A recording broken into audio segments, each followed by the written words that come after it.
ವಿಜೇಂದ್ರ ಅವರು ಗೆಲ್ತಾರೆ. ಯಾಕಂದರೆ ಇವತ್ತು ಈ ಒಂದು ರಾಜ್ಯಾಧ್ಯಕ್ಷಕ್ಕೋಸ್ಕರ ಪಟ್ಟಕ್ಕೋಸ್ಕರ ಇವತ್ತು ಬಿ ಜೆ ಪಿಯಲ್ಲಿ ತೊಳಲಾಟ ದಿಲ್ಲಿವರೆಗೂ ಹೋಗೈತಿ.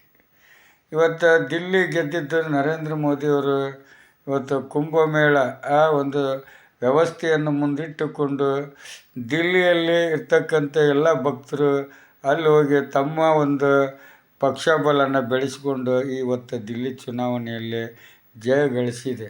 ಬಟ್ ನಾನು ಭಾರತ ದೇಶದ ಎಲ್ಲ ರಾಜ್ಯಗಳು ಕಾಂಗ್ರೆಸ್ನಲ್ಲಿ ಒಳ್ಳೆಯ ಆಡಳಿತ ಕೊಡ್ತಾರಂತ ನಾನು ಹೇಳ್ತಾ ಇಲ್ಲ.